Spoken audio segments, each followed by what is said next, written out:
साहित्य संमेलन साताऱ्यात पार पडते, त्याच्या मंडप उभारणीचा आज कार्यक्रम सुरू झालेला आहे. काय सांगाल, काय भावना आहेत तुमच्या याच्यावर? अतिशय सगळ्यांच्या दृष्टीनं आनंदाचा आणि एक अभिमानाचा क्षण आहे. आता अगदी हे काय म्हणायचं, शेवटचे 15 दिवस संमेलनाचे सगळे जे ते ह्याला आलेले आहेत आणि सगळ्यांना सगळीकडनं सहकार्य करून संमेलन हे यशस्वी तर होणारच, पण लक्षात राहील साहित्यिकांच्या, महाराष्ट्रातनं देशातनं येणाऱ्या सगळ्यांच्या, आणि काहीतरी सातारचं वेगळेपण आपलं इथे या संमेलनातनं दाखवण्याचा आमचा प्रयत्न आहे.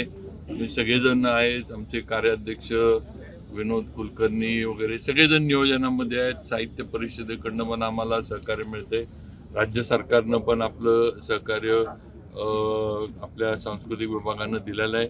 आणि नक्कीच हाच प्रयत्न आहे की जसं भाऊसाहेब महाराजांनी घेतलेलं संमेलन त्या काळात आणि त्याच्यानंतर अनेक वर्ष सगळ्यांच्या लक्षात राहिलं किंवा त्याची चर्चा होत राहिली, तशीच इथून पुढची सुद्धा हे संमेलन आपलं नव्यानवे झाल्यानंतर ह्याची पण चर्चा, ह्याची पण आठवण ही साहित्यिकांच्या मनामध्ये राहिली पाहिजे, हा प्रयत्न. महाराज, आता मुख्यमंत्र्यांनी दोन्ही उपमुख्यमंत्र्यांना आमंत्रण पोचले? हो, 100% आम्ही भेटलोय. मी विनोद कुलकर्णी, आम्ही जाऊन त्यांना निमंत्रण दिलंय आणि एकदा पत्रिका झाली की आम्ही परत जाऊन ती पत्रिका त्यांच्यापर्यंत पोच करणार आहे.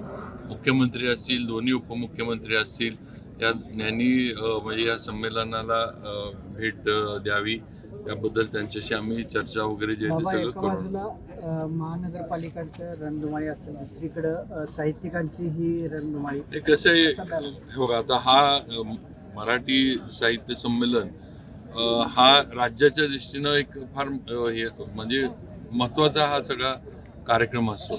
व इलेक्शन जरी असलं तरी मला खात्री आहे की मुख्यमंत्री आणि दोन्ही उपमुख्यमंत्री त्या इलेक्शनच्या ह्याच्यातनं पण वेळ काढून इथं येऊन भेट देतील, साहित्यिकांमध्ये बसतील आणि नक्कीच साहित्यिकांचं जे हे असेल ते ऐकण्यासाठी ते इथं येतील, एवढी मला खात्री आहे. ठीक आहे, धन्यवाद. चला.